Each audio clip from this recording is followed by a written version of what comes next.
दोस्तों आज हम पढ़ेंगे क्लास 9 ज्योग्राफी का chapter number 2 physical features of India. India के अंदर बहुत सारे फिजिकल फीचर्स हैं।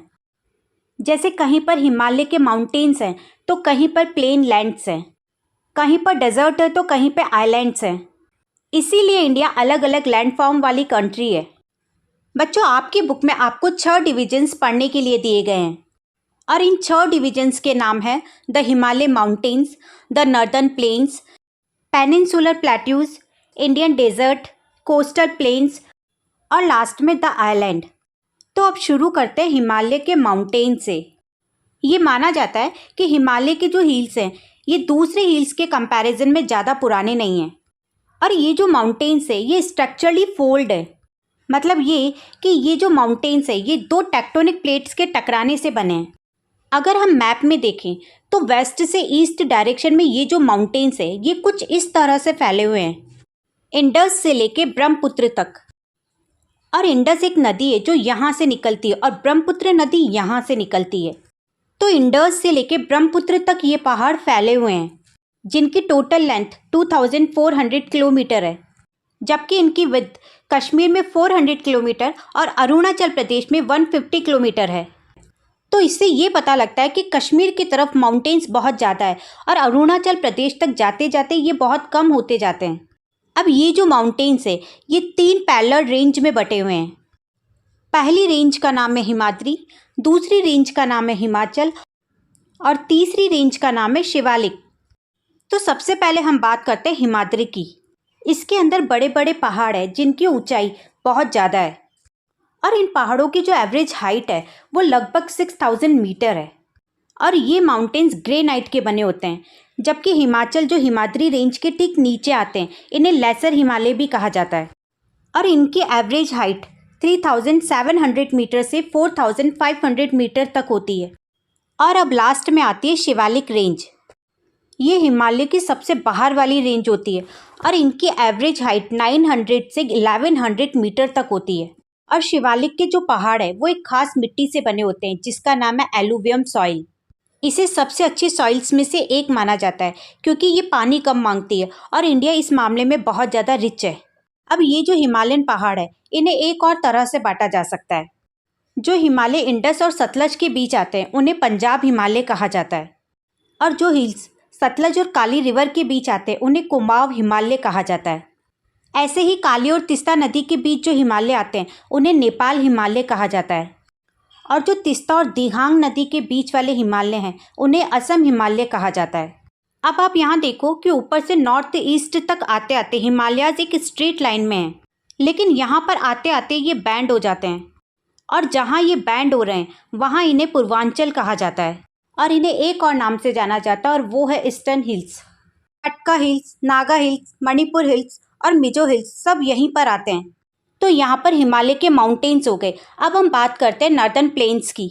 ये नॉर्दर्न प्लेन्स मतलब प्लेन हिस्सा ये 3 नदियों की वजह से बना है, इंडस रिवर, गंगा रिवर और ब्रह्मपुत्र रिवर। और इस एरिया में भी एलुवियम मिट्टी पाई जाती है और इस जगह पर बारिश बहुत ज़्यादा होती है, इसीलिए यहाँ पर फसल बहुत अच्छी होती है। और यहाँ पर पंजाब, हरियाणा, उत्तर प्रदेश, उत्तराखंड जैसे स्टेट्स आते हैं। इसकी लेंथ 2400 किलोमीटर है और विड्थ 240 से 300 किलोमीटर तक है और यहाँ पर पॉपुलेशन भी बहुत ज़्यादा पाई जाती है। इस प्लेन हिस्से को 3 पार्ट्स में डिवाइड किया जा सकता है। पहला है पंजाब प्लेन्स, दूसरा गंगा प्लेन्स और तीसरा Brahmaputra plains. Punjab plain Indus river की वजह से बना है, गंगा प्लेन गंगा रिवर की वजह से बना है और ब्रह्मपुत्र प्लेन ब्रह्मपुत्र नदी के निकलने से बना है। लेकिन पंजाब प्लेन का बहुत बड़ा हिस्सा पाकिस्तान में है और यहाँ जो सिंधु नदी है इसे दूसरी नदियाँ सपोर्ट करती है जैसे चिनाब, रावरी, व्यास और सतलज। अब जो गंगा प्लेन है वो हरियाणा, दिल्ली, यूपी, बिहार और कुछ हद तक झारखंड और पश्चिम बंगाल तक फैला हुआ है। और तीसरा जो प्लेन है ब्रह्मपुत्र प्लेन वो असम में फैला हुआ है, लेकिन इसे कम्प्लीटली फ्लैटलैंड जिसमें वेरिएशंस नहीं हो सकते ऐसा मानना गलत है। इन फ्लैटलैंड्स के भी अलग अलग फीचर्स होते हैं और इसीलिए इन्हें 4 रीजन्स में डिवाइड किया गया है। सबसे ऊपर वाले रीजन को कहते हैं भाबर और उससे नीचे वाले रीजन को बोलते हैं तिराई और फिर उससे नीचे वाले रीजन को बोलते हैं भांगर और लास्ट में जो रीजन है उसे बोलते हैं खादर। तो भाबर वाला जो रीजन है वो 6 से 12 किलोमीटर तक चौड़ा होता है और इस वाले एरिया में आपको बहुत सारे पत्थर देखने को मिलेंगे जिन्हें पेबल्स कहते हैं, जबकि तिराई वाले एरिया में आपको कीचड़ ही कीचड़ मिलेगा और काफ़ी घने जंगल पाए जाते हैं वहाँ पर। और भांगर में आपको एलुवियम सॉइल मिलेगी। ये एरिया नॉर्दर्न प्लेन्स का सबसे बड़ा एरिया है और यहाँ पर आपको छोटे छोटे पत्थर मिलेंगे जिन्हें हम कंकड़ बोलते हैं। और खादर वाले बेल्ट में आपको पत्थर देखने को नहीं मिलेंगे और यहाँ की जो ज़मीन है वो फर्टाइल है, इसीलिए यहाँ पर खेती बहुत अच्छी होती है। तो अब तक हमने यहाँ पर प्लेन एरिया समझ लिया। अब नेक्स्ट वीडियो में हम लोग peninsular, flat, desert, coastal plain और आइलैंड के बारे में जानेंगे। तो बच्चों, आज के इस वीडियो में एक बार हम फिर से class 9th geography chapter number 2 physical features of India के बारे में बात करेंगे। तो अब हम सबसे पहले बात करेंगे पेनिनसुला प्लेट्यू के बारे में। तो यहाँ पर सबसे पहले तो हम ये समझ लेते हैं कि प्लेट्यू क्या होती है। प्लेट्यू एक ऐसी फ्लैट जमीन होती है जो नॉर्मल लैंड के कंपैरिजन में ऊपर की तरफ से थोड़ी सी उठी हुई होती है। तो यहाँ पर आप एक बार इसे स्क्रीन पर देखो कि ये जो जमीन है वो नॉर्मल है और यहाँ पर ये जो जमीन है ये इस जमीन से थोड़ी सी ऊपर की ओर उठी हुई है और इसे ही हम प्लेट्यू कहते हैं। और ऐसी जमीन या लैंड जो 3 तरफ से पानी से घिरी हुई होती है और एक तरफ से जमीन से टच होती है, तो ऐसी जगह को हम पेनिनसुला बोलते हैं। अब अगर आपने कभी इंडिया के मैप को ध्यान से देखा हो तो उसका ये नीचे वाला जो पार्ट है ये जमीन से थोड़ा ऊपर की ओर उठा हुआ है और 3 तरफ से पानी से और एक तरफ से जमीन से टच है और इसीलिए हम इसे पेनिनसुला प्लेट्यू कहते हैं। अब ये जो पेनिनसुला प्लेट्यू है इसके बीच से नर्मदा नदी निकलती है और ये जो नर्मदा नदी है इसके नॉर्थ में जो प्लेट्यू है उसे हम सेंट्रल हाईलैंड्स कहते हैं और जो नर्मदा नदी के साउथ की तरफ है उसे हम डेक्कन प्लेट्यू कहते हैं। तो यहाँ पर अब हम ये कह सकते हैं कि पेनिनसुला प्लेट्यू 2 पार्ट्स में डिवाइड है। तो ये जो नर्मदा नदी है ये विंध्या रेंज और सतपुरा रेंज के बीच से निकलती है और भारत के इस साइड यानी नॉर्थ वेस्ट साइड में अरावली है। अब बात करते हैं सेंट्रल हाईलैंड्स की। इसके अंदर 2 रिवर्स आती है, पहली चंबल और दूसरी बेतवा नदी। इन दोनों नदियों का जो डायरेक्शन है वो एक ही है, मतलब ये दोनों नदियां एक ही डायरेक्शन में फ्लो करती है। तो इनका जो डायरेक्शन है वो है साउथ ईस्ट से लेकर नॉर्थ ईस्ट तक। अब यहाँ पर सेंट्रल हाईलैंड्स को भी 2 भागों में बांटा गया है। इसके वेस्ट वाले भाग को मलबा प्लेट्यू कहते हैं और ईस्ट वाले भाग को छोटा नागपुर प्लेट्यू कहते हैं। अब देखते हैं डेक्कन प्लेट्यू को। तो ये जो डेक्कन प्लेट्यू है इसके वेस्टर्न एंड पर वेस्टर्न घाट है और इसके ईस्ट एंड पर ईस्टर्न घाट है। ये जो वेस्टर्न घाट है ये ईस्टर्न घाट से ऊंचे होते हैं। वेस्टर्न घाट की जो हाइट है वो 900 से 1600 मीटर तक होती है और ईस्टर्न घाट की जो हाइट है वो 600 मीटर होती है। अब हम बात करें इन डेजर्ट की। तो अरावली हिल्स की वेस्ट साइड पर है the great Indian desert, Thar desert. ये जो डेजर्ट है ये बहुत बड़ा है।